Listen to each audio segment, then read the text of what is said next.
तो रूस ने यूक्रेन पर चौतरफा हमले शुरू कर दिए। राजधानी कीव समेत यूक्रेन के कई शहर मिसाइल और ड्रोन हमलों से दहल रहे हैं। रूस के इन हमलों को जवाब देने के लिए यूक्रेन भी बड़ी प्लानिंग कर रहा है, जिससे विश्व युद्ध की आशंका तेज हो चुकी है।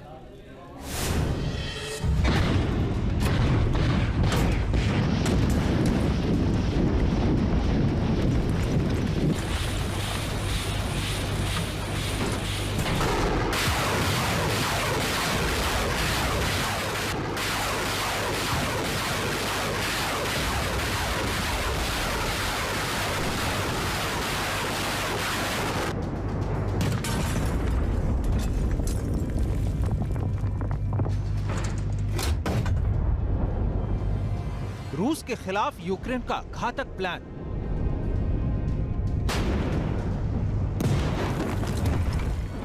क्या यूरोप में मचेगा विश्व युद्ध का कोहराम?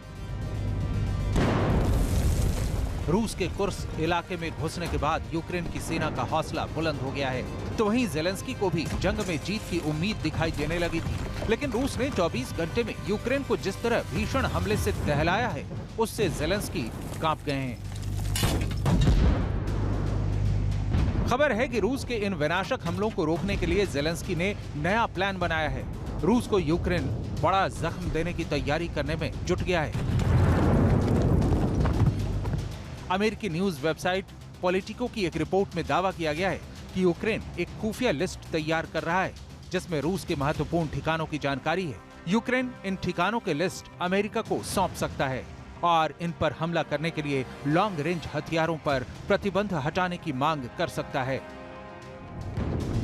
जानकारी के मुताबिक यूक्रेन के रक्षा मंत्री रुस्तम उमेरोव और राष्ट्रपति ज़ेलेंस्की के वरिष्ठ सलाहकार एंड्री यर्मक जल्द ही इस लिस्ट को लेकर अमेरिका जा सकते हैं।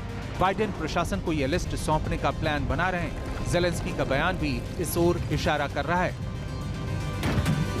ज़ेलेंस्की ने कहा है कि यूक्रेन के लिए हथियारों की सीमा पर कोई प्रतिबंध नहीं होना चाहिए, जबकि आतंकवादियों के पास ऐसा कोई प्रतिबंध नहीं है। जीवन की रक्षा करने वालों के हथियारों पर कोई प्रतिबंध नहीं लगना चाहिए। बताया जा रहा है कि यूक्रेन ने जो लिस्ट बनाई है, उसमें मॉस्को समेत रूस के हाई वैल्यू टारगेट हैं, जिन्हें यूक्रेन अमेरिका की लॉन्ग रेंज मिसाइलों से निशाना बनाना चाहता है, क्योंकि अभी अमेरिका ने यूक्रेन को सिर्फ रूस के बॉर्डर इलाकों तक ही मार करने वाले हथियारों के इस्तेमाल की इजाजत दी है। हालांकि यूक्रेन के इस प्लान पर फिलहाल पेंटागन ने कमेंट से इनकार किया है, लेकिन अमेरिका ने इतना जरूर कहा है कि प्रतिबंध हटाने से युद्ध में कोई रणनीतिक अंतर नहीं पड़ेगा, क्योंकि रूस ने अपने फाइटर जेट समेत सभी हाई वैल्यू टारगेट्स को बॉर्डर से पीछे और यूक्रेन की पहुंच से बाहर कर दिया है। माना जा रहा है कि यूक्रेन ने नया प्लान F-16 फाइटर जेट से हमला करने के लिए बनाया है, क्योंकि जब से यूक्रेन को F-16 मिला है, वो ज्यादा आक्रामक हो गया है, रूस में घुसकर हमले कर रहा है।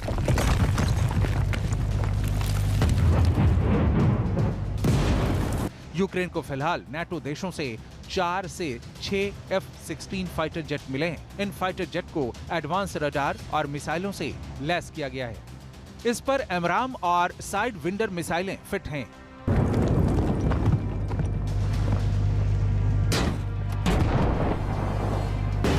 लेकिन अभी अमेरिका ने F-16 को लॉन्ग रेंज तक इस्तेमाल करने की इजाजत नहीं दी है। इसलिए अब यूक्रेन चाहता है कि वो रूस में घुसकर F-16 से हमला कर सके, रूस को जवाब दे सके।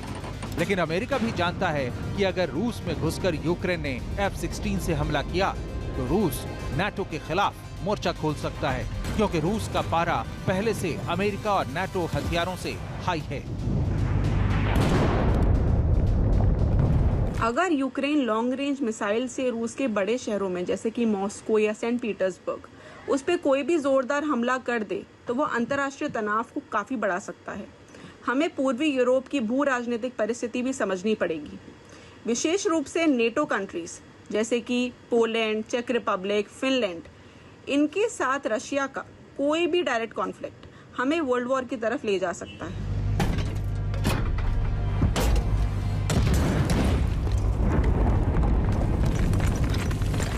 जानकारी के मुताबिक यूक्रेन के इस प्लान को देखते हुए रूस भी एक्टिव हो गया है। उसने यूक्रेन में जहां F-16 के म्यूनिशन ठिकाने पर हमला किया है, वहीं बाल्टिक सागर की तरफ से नाटो के खिलाफ जंग की तैयारी तेज कर दी है।